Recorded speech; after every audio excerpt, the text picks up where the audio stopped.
Have you ever been traveling down the freeway and maybe you're riding down this freeway for many years, maybe, but you just feel like going off road? Well, we're going to hear the off road adventures of a metalhead who has decided to make some sounds completely different from metal, some would say, and hear it all firsthand from James Malone from Arsis. This is the Corpsepaint Show.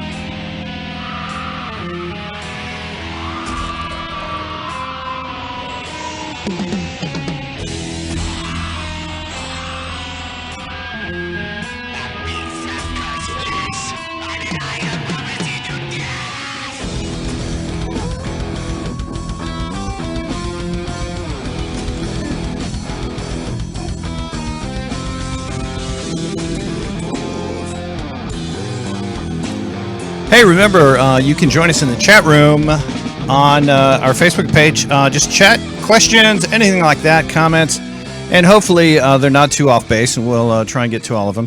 And my guest to my left is James Malone. Thank you, James, for being here in the Corpsepaint Show studios. Thank you. Where it looks like Halloween all the time. Absolutely. That's pretty great. Hey, so, I think of you as Arsis. I don't know if you've noticed the big flag here. Yes, absolutely. Yes, and your latest album. Yes. Indeed. Yes. And that's all just, can I call it technical guitar metal? Sure. I mean, I think there is like a certain element of technicality to it, for sure. Yeah. Definitely. Your fingers are always going, man. When I watch you, I know, it's pretty exhausting. Tell me about it. Trying to do that on tour is not fun. I want you real close to the mic, though, James. Yeah. So, doing that on tour is something else. So what do you mean? Is it like you have sore fingers at the end of the night? No, I mean it's very mentally taxing though. It's just a lot to think about. Yeah. You really do need to be like just on your game or like just in the zone to like kind of pull it off to any degree of like Yeah, it's intricate guitar and singing all of these lyrics that are not simple. No, absolutely not. So, and in fact, it was never actually my intention to ever like do vocals full time for the band necessarily. Just kind of like that's how the cards played out. So, never something I was actually really comfortable being in that role, but. But fans love Arsis, man. They love Arsis for sure. I mean, there is a fan base that seems pretty dedicated through the years. I mean, I reflect on it all the time now, especially now that I teach music to like younger players, and we teach a lot of music like the Beatles, for instance, like a band like that. And if you really think about it, like the Beatles weren't actually a band for that long. I've actually been making music with my band far longer than the Beatles actually made music together. So good point. I'm very fortunate to, I guess, be in the position to be still like making records, as with the guys in Arsis, and we all still love each other, and all that stuff. Yeah, just real close. Oh, yeah. Sorry. People want to hear you. They want to hear all this guitar. I guess so. They want to hear this guitar talk. Yeah. But you are an '80s boy. Oh yeah, absolutely. I was born in 1980, so I grew up, and I had an older sister, so I grew up through all of the MTV like early days. And one of my first concerts was in '92. I saw The Cure on like the Wish tour, and then I saw like Depeche Mode on like Songs of Faith and Devotion tour, and I grew up with all that stuff. So as a young kid, and then into the '90s as well. Yes, you're loving all this '80s stuff. Yeah. Oh, absolutely. And still do. Yeah. Absolutely. Just went to like every goth night that I could. And, once I got to that age that I could actually go to the goth club and stuff. Yeah, it was just like I was just into that stuff. And I was always a metalhead. In fact, like my first record was. Are we good? Am I talking? Yes, yeah, absolutely fine. No, I'm just looking at you from overhead now. Oh, okay, cool. That's awesome. Yeah. So, like the first record that I ever got was actually like Twisted Sister "Stay Hungry" when I was 5, and I was always into metal, like on vinyl. Yeah, absolutely. Okay. Man, my mom bought me like this Fisher Price record player, and a Masters of the Universe record at the same time, so she didn't feel like so bad that she was giving me a Twisted Sister record for my 5th birthday, but it's what I really wanted because it was. I don't think people realize just how popular that song was on MTV at the time. Like, I think kids. I mean, I still teach it to like 7-year-old kids, like now, like 30 some odd years later. But the song was freaking huge. It was like a really popular song, and it was all downhill from there. You know, by the by the time you're in like 5th or 6th grade, you're like buying like Slayer records and trying to sneak them in the house. So, but I was always into metal. But it was really weird. I can remember there being like this real like shift.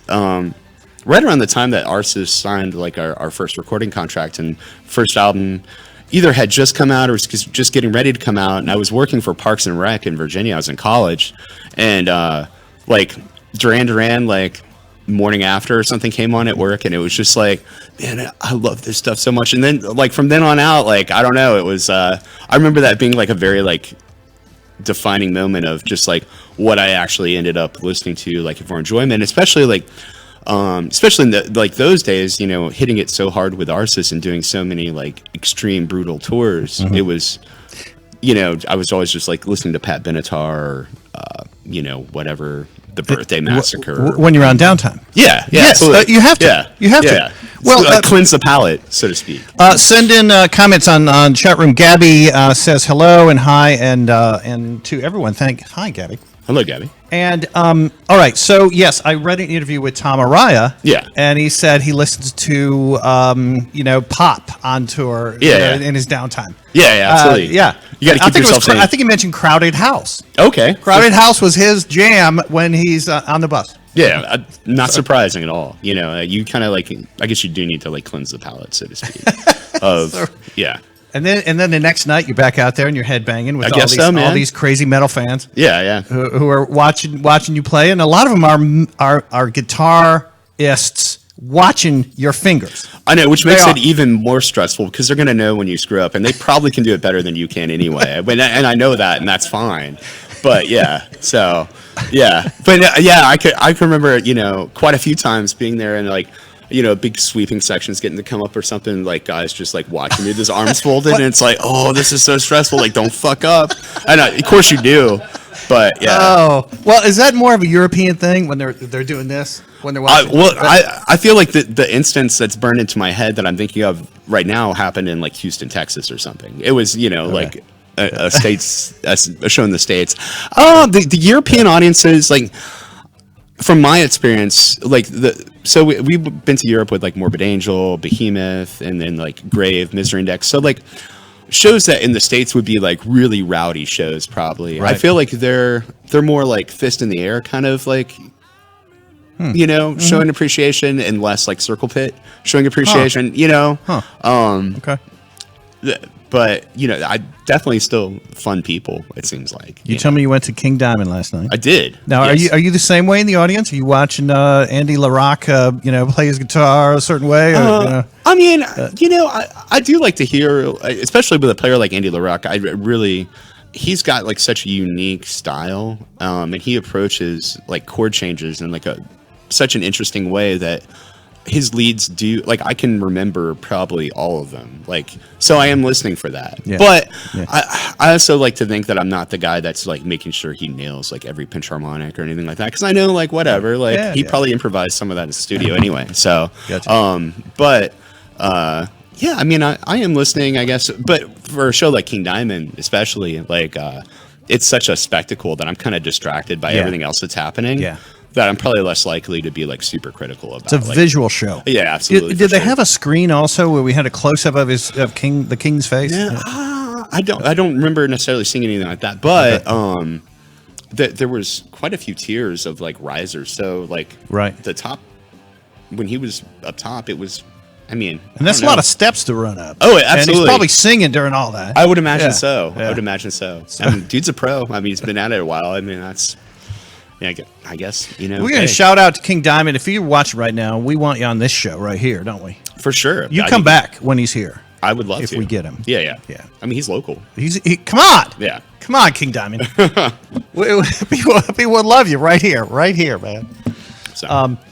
I see you're drinking some Liquid Death, and and you gave some props to it earlier of how great this water is. Now, yes, stay hydrated. That's the message. Absolutely. I'm going to give can I give a shout out to another company or no? Yes, you can. Okay. So I discovered quite a few years ago that in Mineral Wells, Texas, there's Crazy Water. Yeah. Crazy Water store. They have a Crazy Water festival. I run the 5K every year.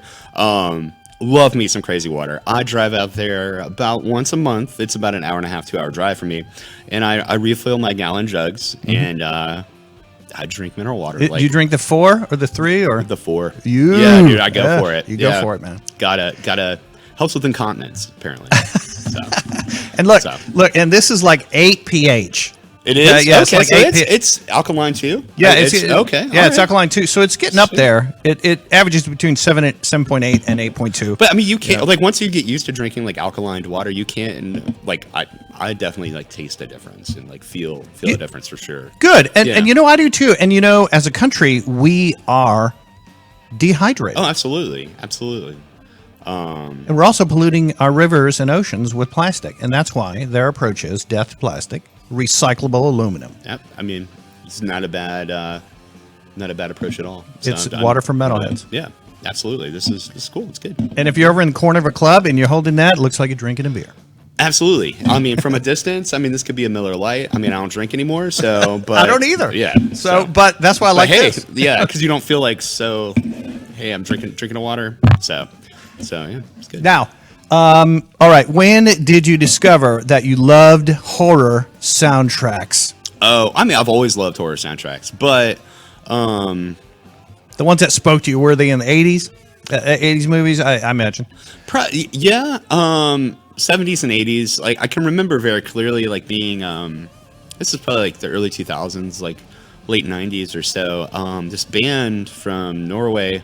So back then, like it was kind of like the dark ages of the internet. Like we had the internet, but like you still like found out about bands from like reading magazines and going to record shops and like blah blah blah. Well, Dimmy Borgir had recently like blown up pretty big in like the late 90s, early 2000s, like around 99 to 2001 or so.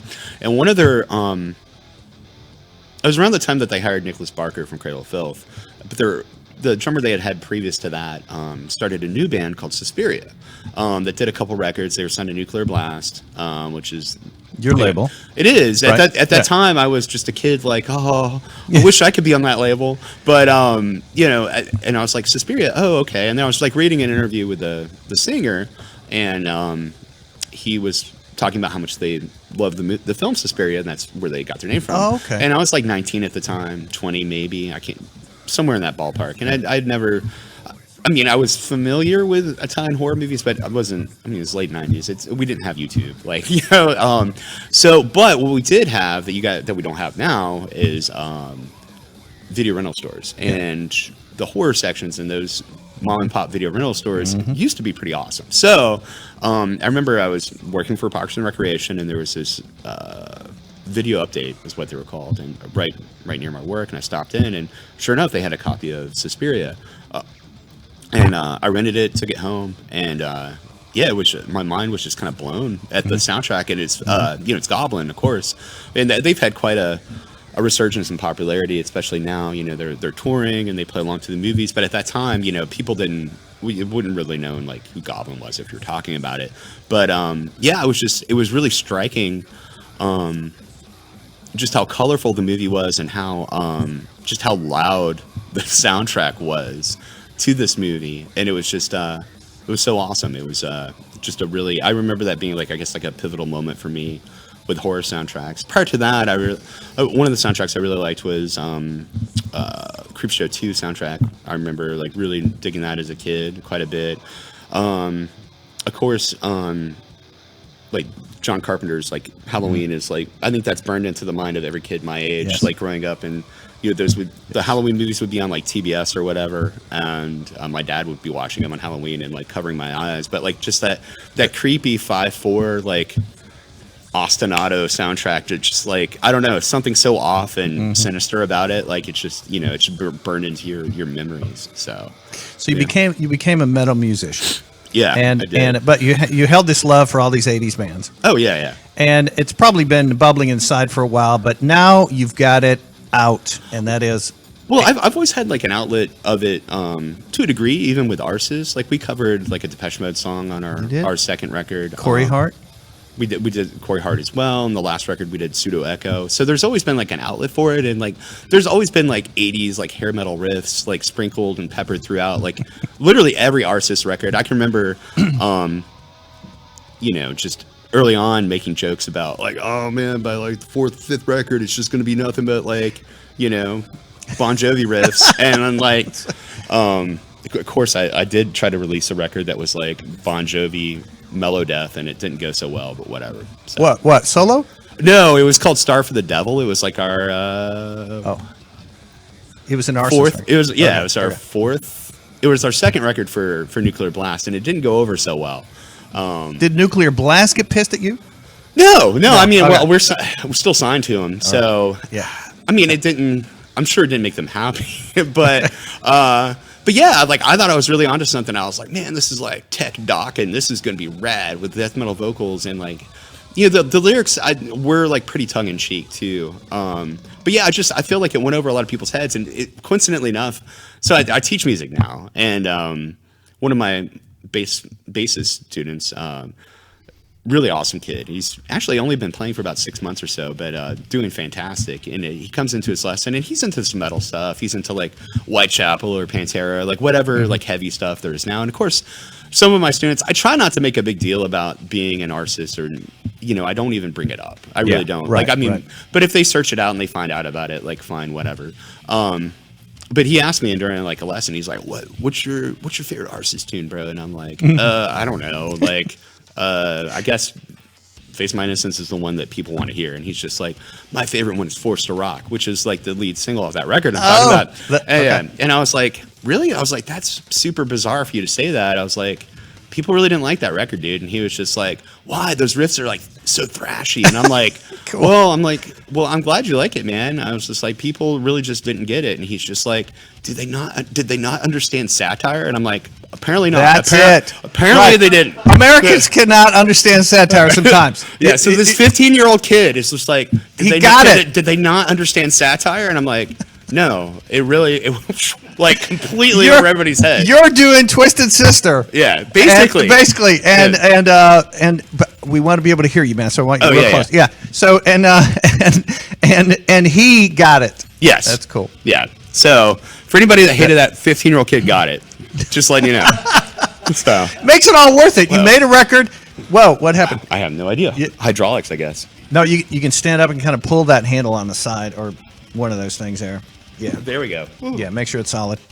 Sweet. All right, so is this a good time for us to just play the YouTube video that you put out, and then we can kind of talk about. So this is crossing a new bridge, really, for James Malone, and a new sound completely. And if the 15-year-old bass student is listening, maybe he'll get this too. Maybe so. It is certainly some 80s sound with some killer guitar, and Thanks, and we'll talk about all that. So you call it sleazy guitar, and we'll get to that. We'll get to right. that. Cool. All right. So this song is called "Amy, Is This What You Saw?" Right? Did I get it right? And we're going to talk about Dead Files too, because I just learned there's your influence. Absolutely. Got it.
Yes.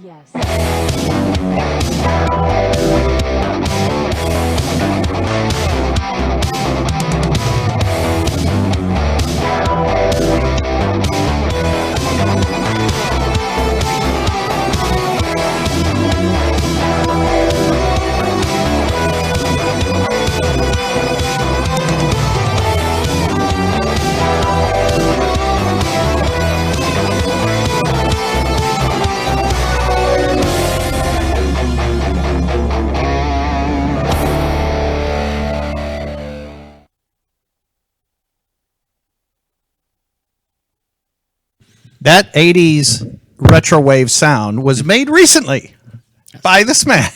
To my left, James Malone from Arsis, and sometimes referred to as a heavy metal musician. Absolutely. So, yeah. Now, you got to be proud of that. It's a badass song. Well, thanks. Thanks a lot, man. Yeah, and I mean, let's have comments from viewers and listeners. What are your thoughts on this song? Just hit us up in the chat room and tell us what you think.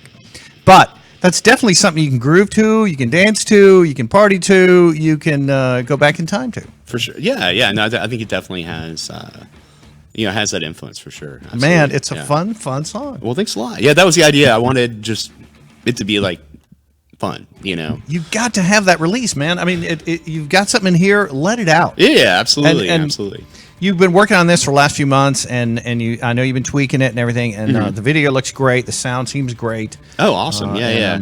It was actually the first thing I ever, I've been recording records for a while, and in the 90s when I first started playing guitar, I was really into home recording, but I really have only been ever into home, seriously into, trying to learn what I'm doing with it, the past couple of years. So the guitar is soft. I'm sorry to interrupt. Yeah. Go ahead. Go ahead. Well, I was just saying soft around the edges. Yeah. It's not that metal crunch. Yeah. And so no, I intentionally went for a retro, kind of like Jake Healy or Warren DeMartini type of guitar tone. That was the idea. Is that a jazz guitarist?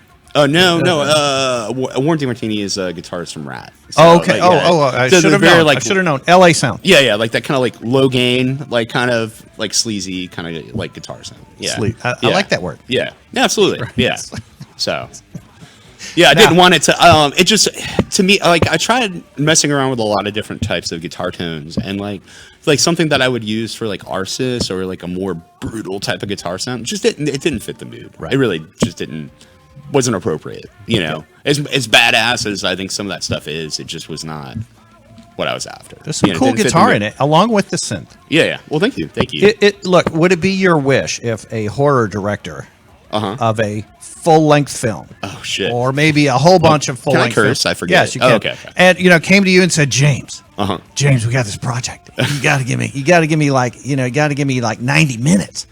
I don't know what I would do, honestly. I'd be like, can I give you a couple themes that you can cut up and do stuff with? That would be rad. I don't know. I probably wouldn't turn it down. Okay. Would it be daunting? Absolutely. I don't know if I'm to that. I was a composition major in college, towards the end there, but I don't know if I'm.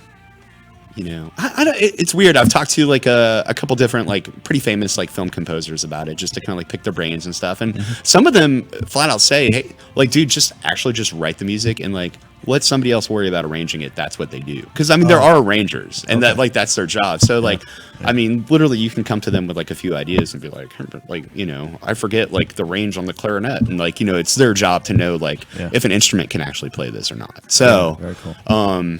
There's that. I don't know. I mean, it's been so long since I was in that academic type of world with composing. I just certain things are pretty intuitive. You wouldn't write, a saxophone line where he can't breathe for a minute. You know what I mean? Things like that. You just these are the things that as you're composing, you would want to keep in mind. You wouldn't want to. Write a line for a singer where they don't actually take breaths. You want to make it idiomatic for the instrument. It's so if I'm writing something for guitar, if you were writing something for classical guitar and orchestra, the thing that makes guitar is the fact that it has open strings, or that it has strings in general. So if you're ever listening to a lot of classical guitar pieces, they're going to utilize those open strings. You're going to have these big chords to like accent stuff with these big open strings, yada yada yada. So like when you're writing for guitar, yeah, you want to use open strings. There's nothing wrong with that. It doesn't make you a lesser player because you're playing something in an open tuning. Like that's what the guitar is. So, but like all these like I said, like rules about I know for instance like if you're writing for clarinet, depending on like the level of clarinetist that you're writing for, you might want to avoid like certain ranges altogether. Like there's just a lot that goes into like thinking about arranging like an actual piece of music, like truly arranging it, like not in that like, oh, I've got this MIDI program and I have like wrote like whatever classical piece. It's like, could an actual like classical ensemble play this? That's the other question you have to ask yourself. So I don't know if I'm to that level that I could remember all these like ins and outs and like little things to like actually pull it off the way they would need it pulled off. Do you see the song Amy and Sacrifice and on its own as a one-off or maybe more coming? Oh, I've got a bunch of stuff that I've started for it. A lot of like nearly complete songs. I see myself like actually going back now that I this was kind of like my experiment, like my learning experiment as far as like, learning how to EQ things properly and mix things properly and like just learning what the different forms of synthesis, what they actually do, how they react, what you're going to get out of them. So now that I've kind of got my feet wet a little bit better, I think it'll be a little bit easier to kind of burn through stuff. I know how things work now. Gotcha. All right. So it's this one's out, so the rest may be a little easier. Yeah, absolutely. Cool. And so more songs from Sacrifice. For sure. I don't see that being too far. Cool. When you teach music lessons, are you kind of also teaching composition? It depends on like the student. If that's where they want to go with things, absolutely. I will like talk about some compositional ideas with them, and but it really depends on the player. I think like to be a good musician, you need to like be able to like quickly and accurately like recognize like the logical order of things. But to be like a composer, sometimes you need to recognize the logical order of things, but you need to know like what you can screw with to make it interesting. Yeah. So it's kind of like the kind of like tried expression you hear in music school is like, you got to learn the rules to break them, but it's like that bit is true though. You need to like be able to understand the logical order of things so you can see things that you can kind of, I like to call it like twist the knobs or turn the knobs. Like, I can tweak this and it'll give like this kind of response, but you have in drumming it's kind of basic, but then you learn flair, you learn accent and absolutely all that sort of stuff. And it's and another thing I think that's important for people to understand is that music, like our Western like music theory that we teach, is like we're basically teaching people that like, hey, this is where your ear like wants to go in music, but like sometimes you don't want to do that. Sometimes you want to like twist the knobs and like take surprise it somewhere people. else. Yeah, absolutely. Go off road. Yeah, go off road. Go off road, dude. Go off road for sure. Doesn't matter what car you got. Just go off road. Yeah. Just get on that highway and then go off road. Hey, so many artists are, have a retro approach to music and things and even settings in movies. Rob Zombie. Oh yeah. And one we mentioned off camera, and I'd like to show a little bit of it now, and that is Kung Fury.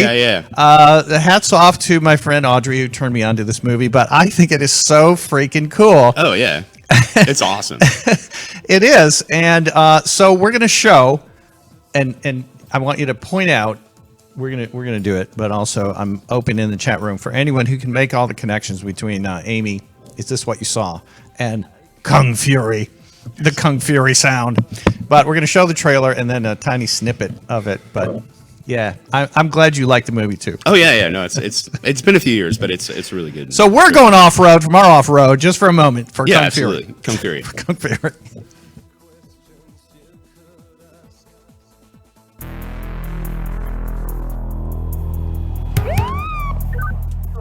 Hey, you got a permit for those guns? I got your permit right here.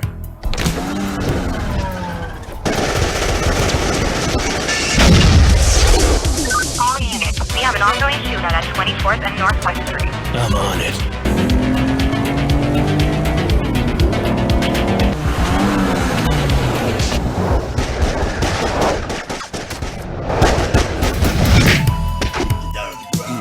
Kung Fu renegade cop. I don't want to hear it, Kung Fury. I've just been at City Hall. You just destroyed an entire city block, for Christ's sake. I quit. Now he must defeat the most evil Kung Fu master in the world, Adolf Hitler, aka Kung Fuhrer. Hitler. He's the worst criminal of all time. I need to kill him. I can hack you back in time to Nazi Germany, just like a time machine.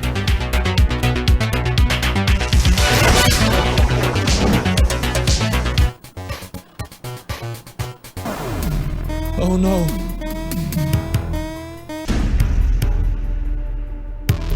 I went too far back in time. This is the goddamn Viking Age. I'm a cop from the future. I need your help.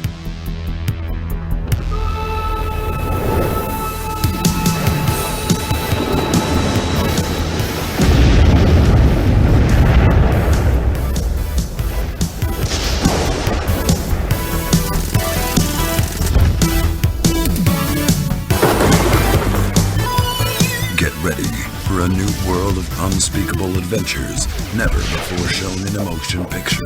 Get ready for Kung Fury.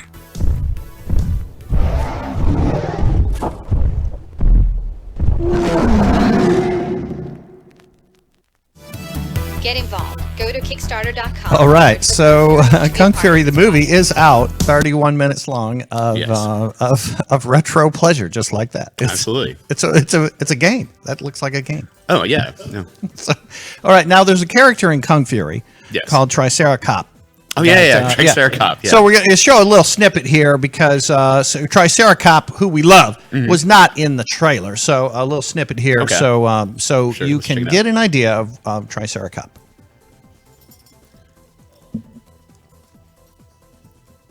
From Kung Fury. Kung Fury, you need to start following the rules like the rest of us, so I'm assigning you a new partner. What? Hell no, I work alone. Not anymore, you don't. Say hi to your new partner, Triceracop. Very nice meeting you, Kung Fury. Looking forward to working with you. You're like a father to me. I work alone. Either you team up with Triceracop, or you're off the case. I'm not off the case. I quit. So Triceracop plays a major role. Now, Yes.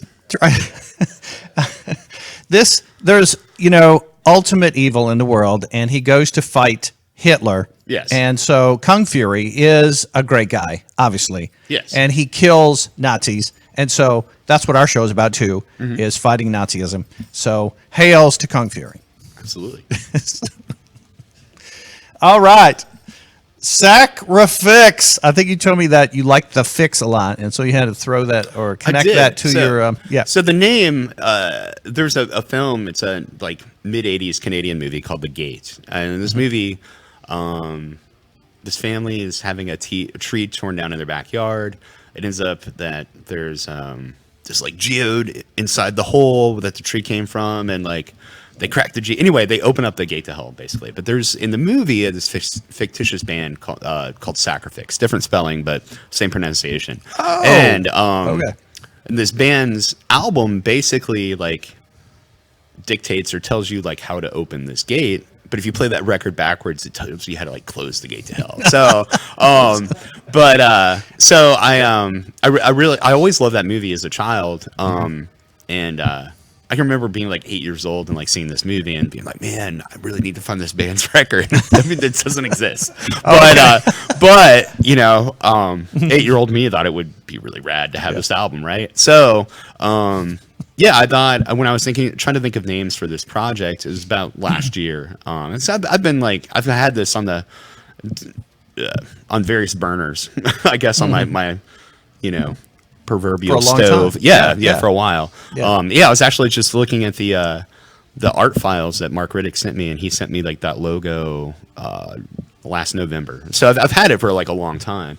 So a year ago. Yeah, absolutely. November 25th, I think it was right around Thanksgiving. So yeah, definitely. But when I was naming it, I want to say there was a band from the 90s that had used it for like one demo out of like Ohio or something. You know what I mean? But like not the spelling. So I was just like, well, I still want to use the name. They did one demo, nobody cares. Like I'm doing it. And so I changed the spelling of the name. I added, I changed the Y to an I, and I love the Fix. I think the first few Fix records, and then even the one that they did in like around 1989-90 or so, called Ink, are like such fantastic records. In fact, I had my kids do. I was doing a British Steel show. You mean your students? Pardon? You mean your students? Yeah, my students. Oh, wait, I don't actually have kids. Okay. No, my kids, my students. Yes. It's so weird. I refer to them that. Yeah, my kids. But anyway, my students last year, I was doing like a British Steel show with them. So we were doing like some Iron Maiden, Judas Priest, like Rainbow, Deep Purple. This sounds like School of Rock. This is you. Yeah. It is a School of Rock. But I was just like, I randomly was just like, dude, we're doing one thing leads to another. They're British. It works. Yeah. Like, I love it. Right. So you're gonna learn it. And they did. And they did great. And it was awesome. And our bass player, he did such a fantastic job with that bass line, because he's got like the deepest pocket of like any like 15-year-old bass player I've ever like. Cool. Yeah. Well, do you teach him the facial expressions too for rock, proper 80s rock? I'm weird when it comes to stage presence, just because I've never really thought the most of my own stage presence, because I feel like what's good stage presence for one performer may not be good stage presence for another performer. So it's I tend not to push any sort of real stage antics on any one student. It's just like, be yourself, because I feel like if you're true, like that'll come across better than any put on. You're authentic. Yeah, absolutely. Kim Tanner gave a thumbs up. I think she loved your song. Oh, awesome, dude. Yeah, sweet. Indeed. Thank you, Kim. Kim. Maybe it was the other Kim who lives local, also known as King. Oh, yeah. All right. So, so fun. Look, isn't this kind of an observation of life? For sure. But hold on. What but okay, that we all. Sorry, I was like, yeah. that we all circle back to what our youth was, what our childhood was, what our love was. Oh yeah, because I think it's in our years of innocence. Yeah. We all circle back to it. Yeah, because it's comforting. It's like before life had a chance to kick your teeth in. Yeah. And it does for sure. Believe me. Yes, many times. So, yeah. I love it when you talk about those European tours and those stories, man, from just touring with Morbid Angel and all this, man. Oh yeah, How it was cool. It was cool. It was awesome, and they're coming back to Gas Monkey. They are, dude. They are. I think Incantation's on that tour, and some other bands. Watain. Oh yeah, absolutely. Watain. I've never actually seen them live, but I heard it smells great. Right? Well, yes, you're right. Now, in fact, this might be a good time for us to pull up a certain Gas Monkey website. Okay. And you will be impressed, Mr. James Malone. I probably will be. They pull in some great shows. Don't they? Yeah. And you've played there. Many times. And I will say, the staff at Gas Monkey is probably some of my favorite staff. They're the coolest dudes ever. Preach it, man. Preach it loud. They are such cool dudes. They will if you're a band, they make sure you are just chill and taken care of, and there's no stress. They're not. It's not like some OCD sound dude that's like, no, you need to stand here and we've got to have this monitor turn this way. They're like, dude, whatever you need, bro. Let me play some fucking Exodus while we're setting up, because it's chill. And they're just rad dudes. They're cool. Yes. Super cool. And even if you're not there to be playing there, they remember you as having played there, because I've gone there a few times just to hang out. They're like, oh, dude, what's up, man? All right, how's it going, bro? Yes. Yeah, super cool. Very cool. Yep. Well, guess what? Now we have a new initiative. So leave that up. Thank you, Jason. But Liquid Death will be delivered as the stage water. Oh, okay. Yes. Now at Gas Monkey on most shows that Corpsepaint show co-presents with them. Well, do you know what? Also, I'd like to point out. I think that's brilliant. Not only because this is more easily recyclable than plastic, but you'd be amazed at those really shitty plastic bottles where the bottom gets all bubbly and they don't sit. Yeah, so this is flat. It's going to stand right where you set it. Yep. It's not going to tip over in the middle of your set, and you go to get water and it's not fucking there. You bet. And even on your amplifier, it'll just stay right there stable. Well, I still probably wouldn't put it on my amp. Oh, okay. right. But you can. I'm not. Don't gonna put it on the bass amp. I'm not one to discourage anyone from anything. So stay hydrated is Yes. the best. All right, this is Gas Monkey Live. Find their website. I think it's just gasmonkeydallas.com. And you click on calendar, and then look, we're just going to scroll and have fun, James. Yeah, We're absolutely. gonna scroll and have fun. Look what's coming up Tuesday. Fit for Naught. Go ahead. It's gasmonkeybarandgrill.com. Gotcha. Thank you, man. Fit for an Autopsy Tuesday night. Okay, Rivers Yeah. of the Nile. Snoop Dogg is doing DJ set Thursday. That's so rad, Isn't dude. it? That's really rad, actually. That probably would be fun to go to. It would be a fun night, man. Yeah. DJ set from the Snoop From Dogg. Snoop. Counterparts. This was bizarre. Truck Stop Gamblers coming up Thursday. Now, if you see doubles on these, they have two venue locations. So the Lax, and then right after that, co-presented by the Corpsepaint show. Oh, Higher Fire. Yeah, we're bringing in Higher Fire, Integrity. Oh, Integrity's back? Yep, and cool. Devil Master, a cool band I like. They're kind of a newer band from Ohio, I believe. Okay. And look who is presenting that whole show. It's a Liquid Death Death show. presents. Oh, that's awesome, man. Liquid Death. Yeah. So they're now getting into the tour business. Yeah. And sponsoring tours. Yeah. So High on Fire, Integrity, and all those other cool bands.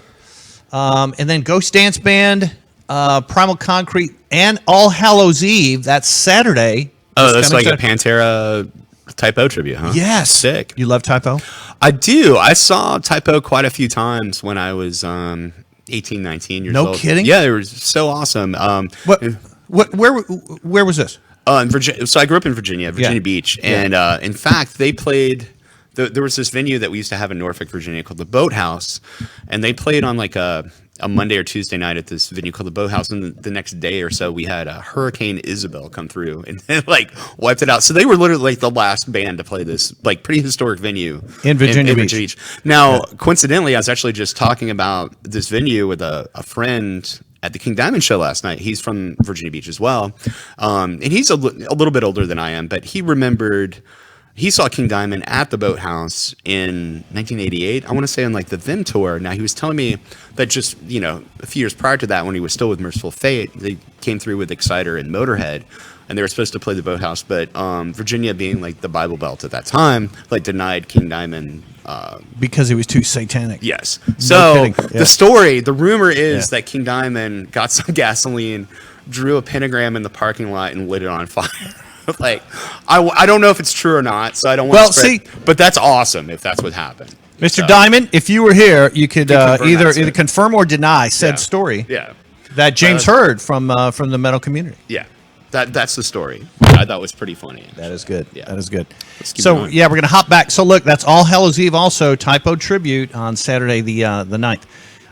And then a week from tonight is Habibi. If you want free tickets to see Habibi, they're a girl power pop band. Oh, where are they out of? Really cool. You know what? I don't remember. Okay. Really cool band. I'd love to have them stop by here before the gig. It's a week from tonight. They're playing at Gas Monkey Bar and Grill later that evening, a week from tonight. Habibi, if you want free tickets, email me at stiltdemon@gmail.com. I'll give you a pair. Just email me and tell me you love 80s music, like Sacrifice. Awesome. There you go. And I'll give you 2 tickets to Habibi. That's a week from tonight. All right. So then with Confidence, Love and Loathing tour, Tiny Moving Parts, Kingfish, blues artist. He's awesome from what I understand. Talk to me. He's really good. Yeah. Guitarist. Yeah, guitarist. So one of my students recently saw him open up for someone. I cannot remember who he was opening for. Okay. It was maybe like some indie band, I want to say. Okay. And he said it was absolutely awesome. I checked it out. Yeah, Kingfish he's a rad guitar player. Nice. He's very good. Very cool. Very cool. And he's young. I think he's like super young, like 18, 19 or something like that. No kidding. kidding. He's like Prodigy or whatever. No, he's awesome. Nice. Yeah. 1349 is on Thursday the 14th with Uada and Cloak and Necrofire. Now, Cloak is a metal band from Atlanta. Oh, okay. Not many metal bands from Atlanta. They play black metal with a touch of southern rock. Oh, really? Yeah. Okay, that's kind of rad. Cloak. I like that. Sweet. 1349, of course, some good Norwegian metal. Uh-huh. Dizzy Wright coming up the following night. Rings of Saturn. I know the Angel Maker dudes pretty well. Cool. Yeah, Cool. they're super. I mean, they're really really nice guys. And This- for like it's deathcore. So if Yeah. if you're into deathcore, it's really they're great at it. right. Yeah. Deathcore night on the 15th. There we Yeah. go. Oh, okay. Is that what it says? Well, no, that's what I'm saying. Oh well, rings of That's Saturn. what you're saying, and that's Yeah. what we're saying. Yeah. Haystack, Moxon Creek, that is on the 16th. Texas Hippie Coalition coming up. Are they from Texas? Yes. Yes, they are. Yeah. Sorry. Yeah. Yeah. Just had to. I wish they weren't though. That would make it better. I feel like. in Yeah, like way a of local sense. band called themselves Canadian retro, Canadian something. Yeah. All right, Immortal Technique, Backsliders, right, and then Pop Punk Night featuring Van Full of Nuns. I'm not too familiar, but I think it's all Was it- cover. It's all covers. Oh, it's all I think- covers? I think. Okay. And look, there's Morbid Angel, Watain, and Incantation. Now, Okay. note the date. It's the anniversary of Kennedy's assassination. Oh, no that shit. Morbid Angel is in here assassinating our eardrum. I guess so, dude. That's crazy. Wow. On November 22nd, and Okay. then Cattle Decap with Atheist from the 80s. Absolutely. Yeah, they are. Absolutely. The Cattle Decapitation guys are amazing. I've done a couple tours with those dudes. In fact, like the first Arsis, our first like national tour that we ever, like when I say like coast to coast tour, let's put it that way. We'd done some other touring before prior to that, but was Cattle Decap was on that tour package as well. It was Necrophagist, Cattle Decapitation, us, Neuraxis. It was really cool. Neuraxis, Alarum from Australia. Yeah, it was just it was a really fun time, man. And then I did another tour with Cattle Decapitation, like just a few years ago with my other band, Necromancy in the Stone. It was like this Metal Blade 25th anniversary tour, and they were on that bill as well. Super awesome dudes. I love them. Yeah, good. Are they all vegan? You know, I don't know. Or I think at least a couple of them are. Oh, Yeah. for sure. Yeah. For sure. At least a few. I can't speak for everybody in the band, but yeah, for sure. Look, Cattle Decap is just powerful on stage, man. Oh, yeah, Holy dude, Travis moly. is like one of the best front men like of all time. Yeah. Yeah. And then I can't believe with Atheist, they're back. Yeah. You know, and Josh from Cattle Decapitation is just like the nicest dude ever. Like they're all really, really nice guys. Yeah, Cool. Nothing good things to say. They're awesome. and what's the next night? Chelsea Grin. Okay. Acacia Strain, Spite, sick. We're going to keep scrolling, and then look what's coming up on November 30th. Merry Christless, a night of blasphemy. Oh, that's the 30th? Sick, dude. That's awesome, bro. that's the show I'm producing, Yeah. and the band that's playing is called Midnight Murder Show. They're going to do a short set, Okay. and then we're going to do a lot of 80s synthwave goth, so you would love it. Yeah, for sure. So really going to emphasize kind of having a goth night. And if it arrives in time, of course, we'll have the confessional there. Oh, yeah. Where you can confess your sins because you're a sinner, James. I think we all are. And so we will have a confessional. And maybe when you confess what you've done or what you plan to do, we should put that on the overhead PA system. Okay. Might be a good idea. Yeah. So everyone can hear. I'm sure. Why not? More cathartic that way. Just be honest. Let everyone know. Yeah. Let everyone know. Yeah. Just be as transparent as possible. Hey, another big announcement. And yeah, there it is. Merry Christless. Buy your tickets now. They're only $8. You can buy them now. $8. That's all. You have a night of fun, a night of confessing your sins at the confessional. A lot of surprises. And Midnight Murder Show is the goth rock band playing. Awesome, dude. Now, we did want to point out that our friendship with Fangoria extends quite warmly. Yes, absolutely. And they have launched Fangoria.com. They have. So I've heard. Yes. A lot about. And so we gave our super engineer, Jason from Stark Enterprises, Yes. a heads up, and there it is. Sweet. Wow. Okay. So let's go through this slowly. Yeah. So first off, articles from Fangoria. There's Keith Phipps, right? Yeah. And then there's you can click on YouTube. If you thought Danzig's mother need a bass section, today's your lucky day. All right, cool. Brass section. I'm sorry. I'm trying to read. And then other articles as well. You can click on an article from. Hold on. Slow down, Jason. Vanity Fair about Nick Cage. All right, so it's kind of industry news as well as archives, and it says Pop Sugar and their YouTube channel and recent articles. Road to Redemption for Halloween 3. Yeah. This is the season of the witch. Dude, I was just watching that movie with Natasha earlier in the week. Yeah, it's great. I love Tom Atkins. Like, It's a great film. It stands on really its own. good. It does. The cinematography is great. The soundtrack, I know the first thing that comes to everyone's mind when they think of the soundtrack to that film is the Silver Shamrock jingle, but like the rest of the score that John Carpenter did with Alan Howarth or whatever is fantastic. Yeah, it's like Chariot of Pumpkins, so good. Yeah, it's really good. Cool. Well, do be I better. have it right? In we've got Natasha here. She's off camera, but do I have it right that it's sort of a clearinghouse of cool ass articles about the genre? Is that fair to say? All right, so you can link to an article that's from Paste Magazine or from Vanity Fair or from here or there, and stay up on the entire genre of horror. Yeah, absolutely. Right here by just going to Fangoria.com. Yeah, it's the what is the slogan? The homepage for horror. There we go. The Pornhub of horror. But no. Okay, we'll go with that. Sure. Yeah, the homepage of horror, or as James says, never mind. All right, so homepage of horror right here, Fangoria.com, and you link to various articles from different sources. So it's sort of like an aggregator. Yeah. An aggregator of cool ass articles. If you you could go to Google News and catch up on the proceedings in Congress, or you could go to Fangoria.com to catch up on horror. Because I'm going to go to Fangoria. Yeah, we want aggregators. We want good news. Yeah. There's right, also exactly. Nothing we want depressing. good news. We want good news. We want gothic, dark horror news, and that's good news. there's also a pretty cool little website people can go to called Bandcamp. Oh yeah. And on Bandcamp, you can find such people like our friend right here. Oh yeah. Sweet. And look. And check it out. You can buy that digital track. Absolutely. I'm going to buy that track. Do it, dude. Hey, Do it. you know what? And I'm going to play it Thursday on this. My radio show is on Deep Elm Radio Thursday nights. That's awesome. Yes, and but I want you to introduce a song. So you're going to record something for me after. Okay. I'll do some bumpers. Yeah, so little bumper. Yeah. Amy, is this what you saw?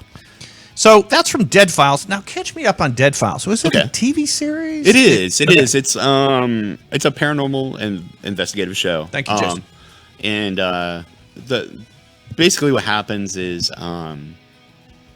there's like a team. There's this New York City cop, and then Amy Allen, who is this psychic medium or empath, and so like he goes through like whatever location. I want to say before she does, and like kind of gets the backstory on like what's happening, like from a more like analytical point of view, and then at night she comes in and they don't communicate at all. She comes in and kind of like gets the vibe more so, and then they talk about it at the end of the show, and you kind of like you kind of get the two sides of them, like the more like analytical backstory of the locations, and then just kind of like her. Her vibe of it. She surprises him frequently. Well, absolutely, because she's like, she'll describe things, and he's just like, "Oh, well, you're probably talking about this," and it's it's pretty cool. It's a pretty entertaining show. I'm into it. It's cool. I like it. But part of every show is that she sits down with like a sketch artist, and like they kind of sketch out certain things that she's visions that she's had, like walking through the locations, and so. I thought it would be Mark Riddick, the artist that I like to work with, is he's very like pen and ink kind of style for the most of like. What did he do this? He did, but that's a painting though. Okay, yeah, but that's Mark Riddick. That is Mark Riddick. Yes, yeah, he's done. I want to say like every piece of artwork like ever since the beginning of Arsis till now. He's just a long time friend, but he works with a lot of bands. Yeah, he's done commissions from everybody from like Slayer to Justin Bieber to like Green Day. He told me I recently had dinner with him when I was back home in Virginia, and he told me about some pretty cool stuff he's got coming up. I don't want to like blow up his spot. I'll wait for him to make some announcement. But I think it's going to be like really good for him. But yeah, he's done some really awesome stuff, and he's just like a super creative person, man. He just really just creates like I feel like he's just driven to do that, and it's awesome. It really is. So it's just a really he has a project called Fetid Zombie. It's like a kind of like old school like death metal traditional heavy metal. It's got a lot of different elements actually to it. But a musical band. Yeah, absolutely. He's primarily a bassist, but he does play guitar on this and do some vocals, or he'll have guest vocalists come in and do some work on it as well.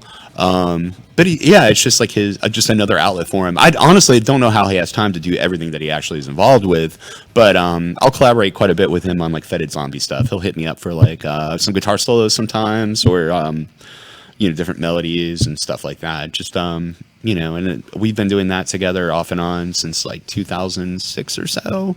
He'll hit me up from time to time and be like, "Hey, I'm doing another release. I'd like your input." And it's just, I feel like it's just his way to just an outlet for him to like create music with like people that he enjoys like making music with. It's just it's very casual sort of thing, and it's just very That's what awesome. I like about you. Yeah, You're casual. Well, thank you, man. I try my best. Chill, casual, and My days of taking stuff too seriously are long gone. But I think mine too. Yeah, man. I mean, it just didn't get me anywhere. So here I am. So nothing phases us too much now. No. Yeah. It's seen it all. So yeah. All right. All right, we're going to show a couple of fun pictures. Okay. And I want to ask you about a couple. These are just the random 2 pictures that I sent to Jason from Stark Enterprises, who is on our board tonight. This show is actually produced by myself and Ziggy Becker, and our engineer and worker every single time is Jason Stark from Stark Enterprises. Thank you, brother. Awesome. So, all right, that's Hank Von Hell, formerly from Turbo Negro. Oh, okay. I like Turbo Negro. Well, I was going to ask. Yeah, I really like that band quite a bit, actually. I think and, of course, you see what he drinks. Apparently so, man. And he's saying, fuck plastic, is what he's saying. Absolutely. Yes. Death to plastic. That's we fine. don't want to choke our oceans anymore. No. Because there is no planet B. No. Now, Hank Von Hell was in town recently, and he played a lot of Turbo Negro songs when he was, and he's got solo material out too, of course. Okay. But there's one song that he recorded, I think, in '89 that just revs me up every time, and it's called "Get It On." Okay. And they had such strong early albums, and then no one really could figure them out for a little while, but then they just broke. Yeah. What a cool band. Oh, I know, absolutely. Totally. And talk about sarcasm and a band with a little touch of humor. Oh yeah. Yeah. Woo. I know, man. There's another picture here of me dancing with Oogie Boogie. Oh, okay. Where is this at? A Denton Day of the Dead. Oh, now we were in Denton like the day after this happened. So that was last Saturday, right? Yeah. Okay. Yeah. Yeah, we were there last Sunday. Yeah, very good. Yeah. And of course, just a shout out to Denton because they know how to do this festival right. They have coffin races. Like they're like a soapbox derby. Yeah, soapbox derby, and they go down this slight hill and crash right into these hay bales, and they actually have a race. That's so sick. Coffin shaped soapbox derbies. Mm-hmm. That's so cool. And live music, a great show there at Dan Silverleaf called Cirque du Horror. It's a musical. Okay. Written by David Pierce. Cool guy. Should I know him? Yeah, I should introduce you to him. A fantastic musician, works with a lot of UNT students. Oh, okay, yeah. Do you have a lot of kids that are from UNT that are taking further lessons with you? Not so much. Like a lot of, I've had quite a few students go on to UNT. Oh, gotcha. Okay. Yeah. So you got the younger. Yeah. Gotcha. Yeah. Very cool. Yeah. Very cool. Do you teach bass and guitar and I do. piano and all of that? I teach bass and guitar, and if somebody asked me like super nicely, I probably could teach like beginner violin. No kidding. Yeah. All right. But it's been a few years. I don't. Yeah. Nice.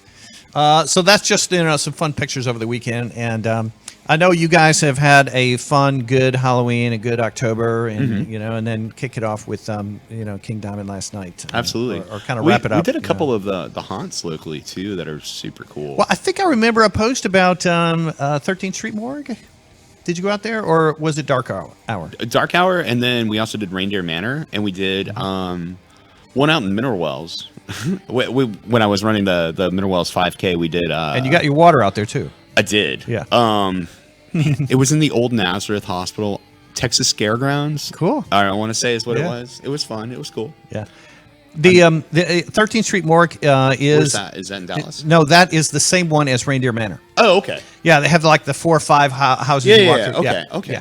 Yeah, I think they do an excellent job. I really enjoyed that haunt, and one thing I will say is that the staff was super respectful. Like, it was not. Sometimes you go to these haunts and like you don't know if the people are drunk or not, and like you don't know if they're gonna like hurt you, and it's like you mean the actors? Yeah. They are not drunk. Oh no.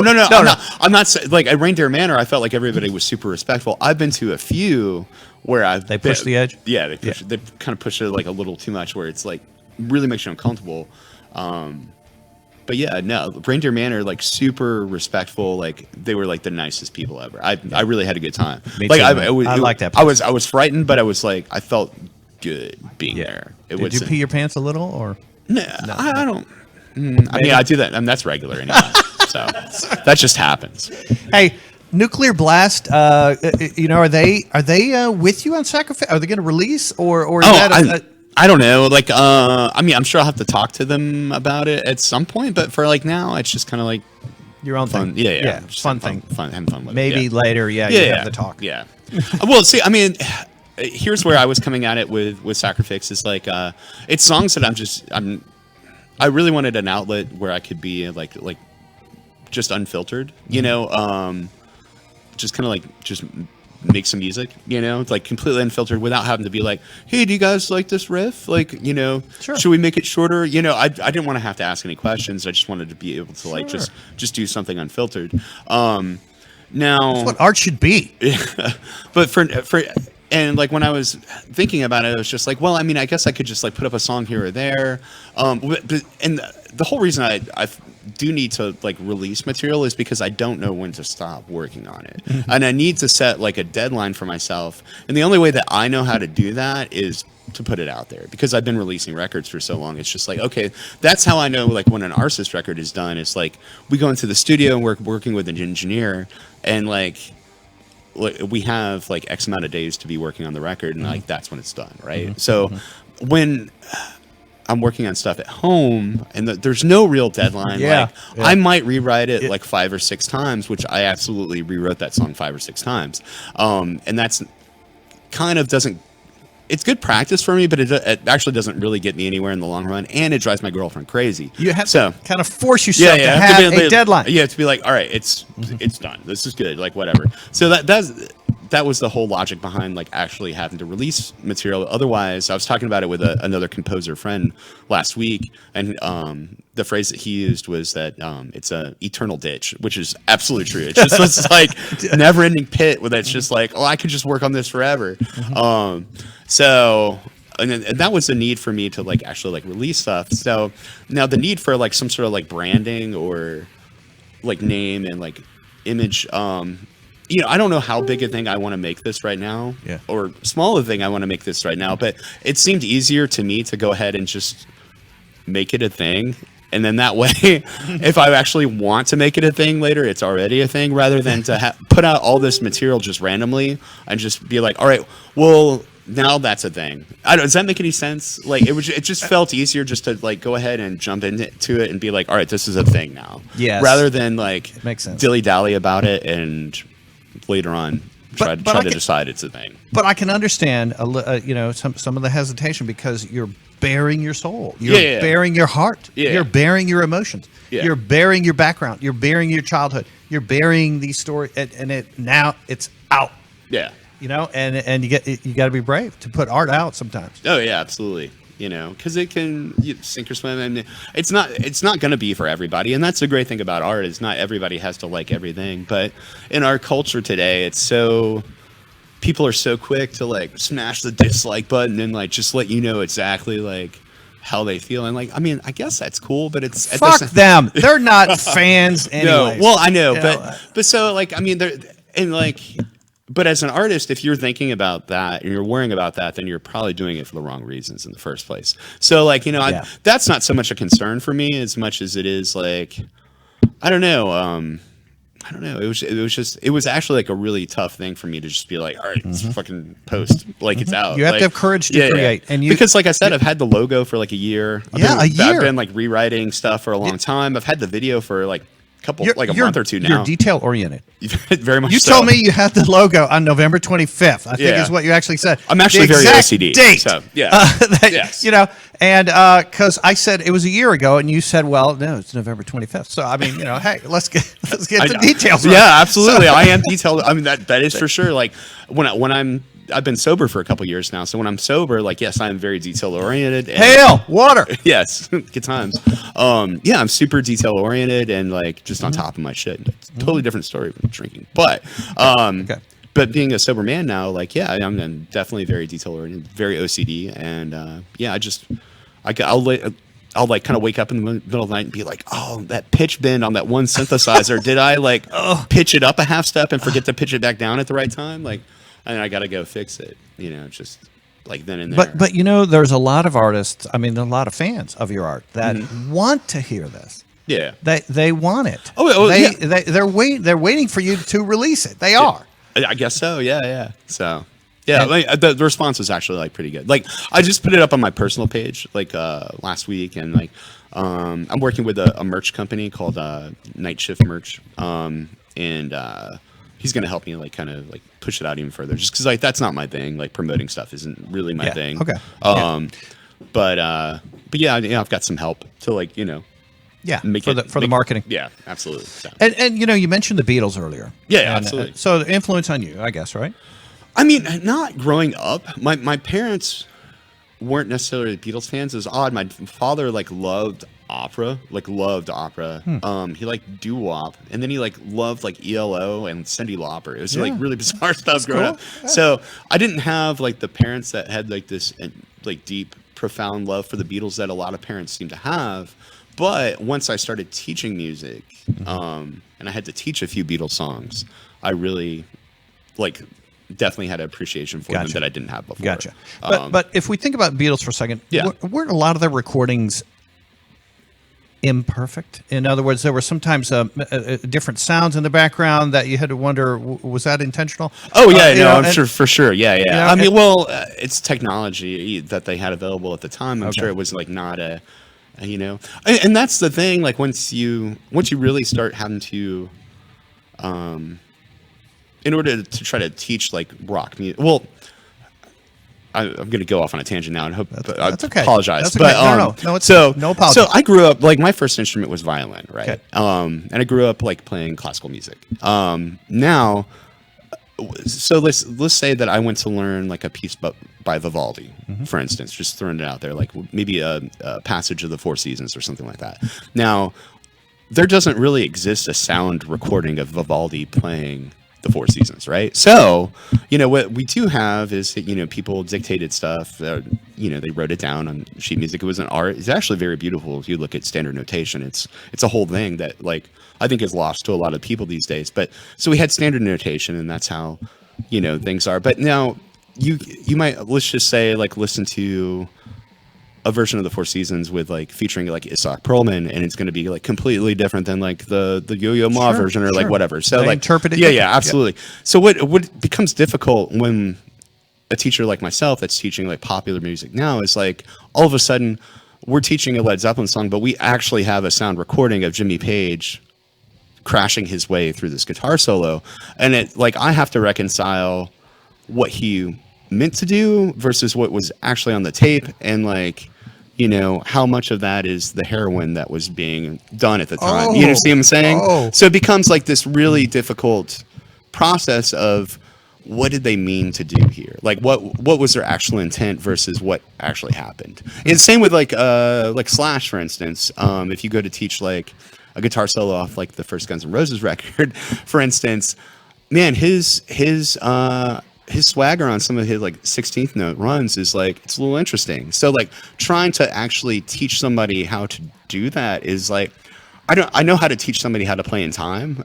It's difficult to teach somebody how to not do it properly. So coming from a classical music background, like, you know, I would, you know, go to my violin lessons, and like my violin teacher that was also a physics professor would set up the metronome, and like we would work on 16th note runs, and like, you know, that's how you did it, versus the way that I have to teach music now, where it's like, you know, I'm figuring it out by ear a lot of the times from these sound recordings that probably don't sound that great in the first place. So it's a very odd thing, and like, yes, it is odd. This is odd. You know, it like to like really actually think about it. It's like, well, you know, shit, you know, 100 years ago we didn't have sound recordings to go by. Like you just, you know, either learned it. Almost feel like saying you're overthinking it, but from a teacher's perspective, you kind of have to. You kind of have to. Yeah. Absolutely. It was difficult for me, like, because I'm a musician that I guess I was fortunate in that my band Arsis signed when I was in college. I was a kid, basically. I was very mature in a lot of ways. So we'll say child. But I never, for all of my adult life, never had to play somebody else's material other than my own, unless we were recording like a weird cover song, right? So when I moved to Texas and I got roped into teaching, which was not my intention at all, I could kind of waltz into School Rock thinking like, oh, we'll teach you some improv and blah, blah, blah. Because that's once I started playing guitar, that's the stuff that I focused on was like improv and trying to play with some jazz changes. I was never like the best. I understood the theory, but I was never like great at playing over jazz changes in terms of like the actual style of it. I can do it and I understand it, but like I don't sound like a jazz player doing it. Does that make sense? But anyhow, but I kind of thought, I was like, oh, School Rock, yeah, dude. Like, we're gonna teach you how to, freaking shred over these like minor 1-6-7 progressions or whatever. I don't know what I thought. But when my music director at the time was like, no, I want you to teach this like Fool in the Rain solo note for note, of course, I used to drink at the time. I would like text him in the middle of the night, like, "What are you talking about? Like, this solo's trash. Like, but why would I teach somebody how to play out of time?" So, yeah. You're saying roped into it, but I could tell you love it. I do now, for sure. I do. Yeah, absolutely. All right, good. Yeah, no, they're really good. You're influencing the future musicians who might be out there making the next Led Zeppelin. Absolutely. Yeah, and I hope they do. Yes. So I hope they learn from my mistakes. So, yeah. And no, the mistakes are part of art, and that was my point. Is that even on Beatles records, Oh yeah. No, the mistakes are great, and in fact, so I got done doing a Metallica show this past season, and like, explain what you mean by that. Okay, so at School of Rock, the way the curriculum is set up is that, so of course the students get a private lesson every week, but they also are strongly they don't have to, it's not required, but they're strongly urged to participate in our performance program. And in that, we have a couple different shows that run every season. So like this season, for instance, we're doing like a prog show. I think they're doing, I don't even know. But anyway, they have a couple different options. And when they pick one of these shows, they'll have like a 3-hour rehearsal every week where they work on these songs together as like a band. And there was a Led Zeppelin show. There was. They had to choose Zeppelin songs. Yeah, absolutely. Gotcha. And I had to teach them. And I loved every minute of it. Yes, and then see, you say roped in. Yeah. You love it. I do. I do now, man. For sure. And so at this show, it's like a performance night. At the season, it's like a recital. Obviously, you're there, the recital, and obviously you're there, and you're clapping and cheering and dancing to Zeppelin. And I'm helping them get on and off stage, and handing them guitars and being a guitar tech and roadie and like whatever I got to do just to make it happen. Girls and guys, are you students? Oh yeah, absolutely. And that ages. Our performance program is everywhere from like 12 to 18, I want to say, is where they age out. And then I also teach an alumni program, which is like, cool. I don't know, 18 to like young adult, we'll say. And then there's a adult program as well. So they really like cover everybody. So yeah. Very cool. Yeah, dude. Very cool. For sure. Hey, you want to take a short pause and watch a movie trailer? I'd love to. Now, just like Fangoria.com, we Yeah. try and keep you up to date on various things here at the Corpsepaint Show. And all things horror for all people, or whatever that phrase was. All things horror location. The homepage for horror. Yeah, thank you. And Natasha, off camera, is always here to help us. Thank you. And so we like looking to the future and seeing what's new, what's coming up. This one is called World Full of Secrets. Okay. And it looks like a psychological thriller, maybe a paranormal horror film. But let's check it out. I watched it a couple times, but I've forgotten what it was. So let's see.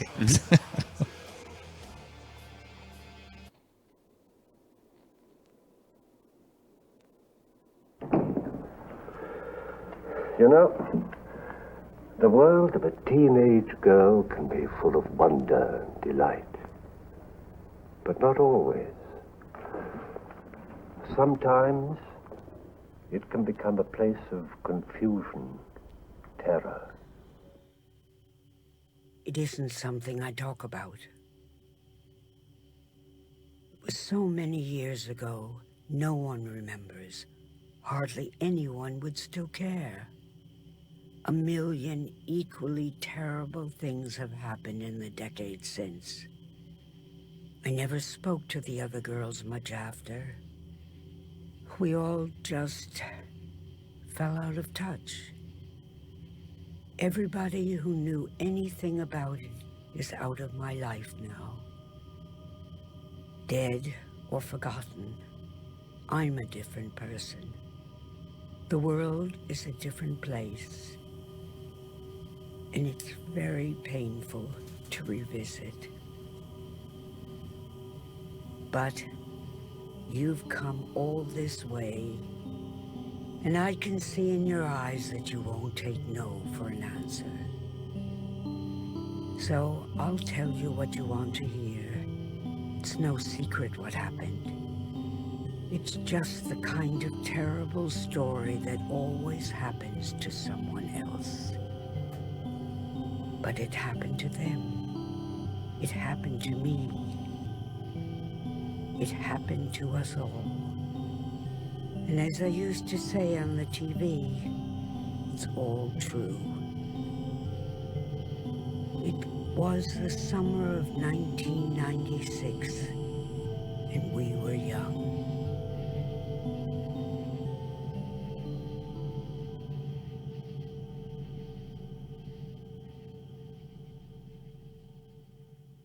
The world is full of secrets. Now, I got a little lost there too, but isn't it funny how in 1996 a movie is kind of like now the retro? Oh, I know, you know, I know. Well, she sounded like a little old to have been a child in 96. Right. Yeah. She sounded like 80. I'm like, what year is this movie actually set in? Like the future? I don't know. 96, I think. I think it's so now they're setting movies in the 90s. Yes. I know. Does that make you feel old? I mean, it does. Yeah, you know, like, I mean, it does. You know, I know. Anyways, Sacrifix has a Facebook page. We do. And brand new, just today, right? Yeah. We're getting all the new stuff here. Yeah. Which I love. And there it is. All right, so you need to go to this page, and it's Sacrifix, and that's spelled with Fixx at the end. It's Airwave. Facebook.com/Sacrifix Hairwave. Oh, hair. Hairwave. Yeah. Hairwave. You like that? Yes, I do. I like that. Some hair. That's right. Hair metal and 80s wave. Oh yeah, and absolutely, new wave. man. So, thanks to my friend Adam Robertson for giving me that title. Yeah. You mean the hair wave? The hair wave, yeah. I showed it to him the other day, and he was just like, "Dude, it's like hair metal and like synth wave." He's like, "Hair wave." Oh, he's like, "There's boom. There's your genre." Right. And I'm like, "Dude, can I have that?" Because I was going with black and dance rock. Yeah, I like black and dance rock too. Yeah, which I mean, I guess either are appropriate, but yeah. Yeah. Very cool, man. Yeah.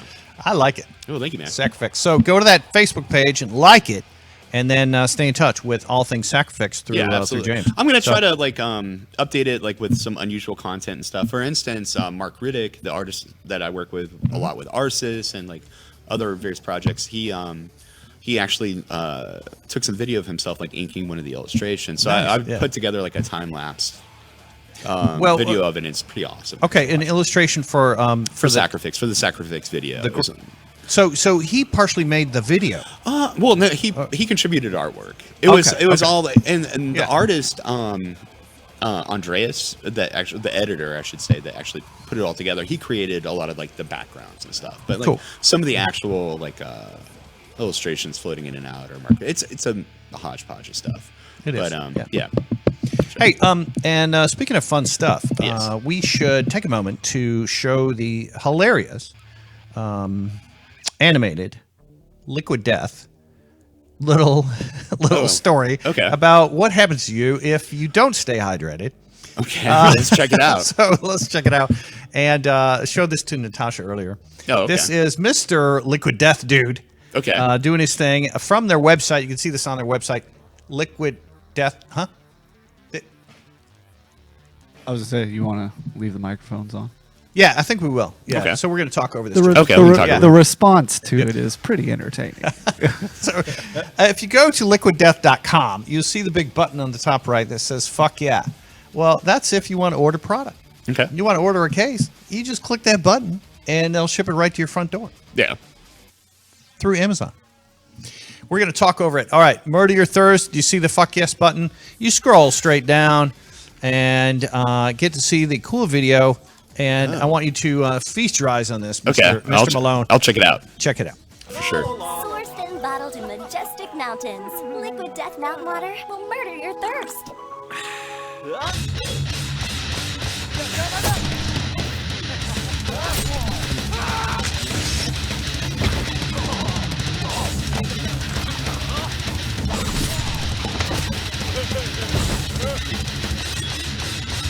Now I'll pour it with death.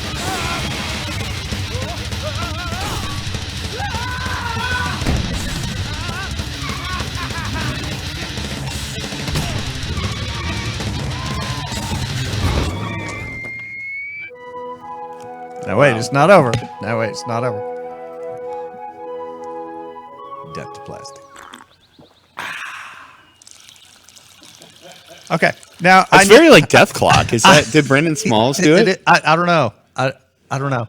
I don't know if it is, but it reminds me a lot of Metalocalypse. For sure. Yeah. Now, see, I think I know maybe what you were doing while watching that is trying to kind of figure out the guitar sound. The guitar. Am I right or wrong? Oh, I mean, of course, it goes through my head. You're trained ears, man. You're trying to Yeah. That's some heavy, cool guitar in a little cartoon. Oh, for sure it is. Yeah, absolutely. It's Murder Your Thirst and Death to Plastic. Yeah. We support Liquid Death. Absolutely. Yes, indeed. Hey, our other partner is Little Spark Films. They do our graphic work. Okay. They're kind of like our you have what's his name who does the art? Mark. Yes, Mark Riddick. Mark Riddick. And so we have Little Spark Films. Their website is right there. They help us out on all of our graphics, and we appreciate and love them a lot. Awesome. There's a cool, fun event coming up that is called it used to be a 48-hour Christmas film race. Okay. Merry Scary Christmas. Okay. But now they give you a couple of weeks to actually complete the film. It's for film teams that do kind of a guerrilla filmmaking. Yeah. They have an initial date. Oh, okay. And then a deadline you have to have it all completed by. Yeah. I've heard of things like this. Yeah. Yeah, called Merry Scary Christmas. We like them a lot and are working with them as well. James, it is great to have you here, man. Yeah, it's been great. And, man, time flew by. It's just appreciated that you're in the studio and talking to me about Sacrifix, and wish you all the best, man, on this new venture and Arsis. Oh, absolutely. Yeah. I know you keep busy on both of those, plus you're helping the future of music by doing your classes and instructing. Yeah, absolutely. Very try to do what I can. So. Big shout out to Fangoria as well. We love them. And don't forget, on November 30th, our event called Merry Christless will be a cool, dark, death rock, goth rock night for those people who are, frankly, that one right there, tired of traditional holiday music and would like to hear some darker tunes in the holiday season. Okay, we're probably going to incorporate some Krampi into this event as well on November 30th. So. Big thanks to James Malone, and thanks also to Jason Stark from Stark Enterprises on our board, Natasha for being here, and also Little Spark Films and Liquid Death. And we'll be back next week. Guess who I'll have in the studio? Amanda Key, and maybe possibly a surprise band. But we'll be talking about things coming up in November, art, modeling, and horror. Big thanks, Jason. And so we'll say adios for now. And as we say, we hope you get what you deserve. Talk to you soon. Okay. Fair enough. We want you to elevate your life by going underground. By that we mean supporting independent art, independent music, independent print, independent movies.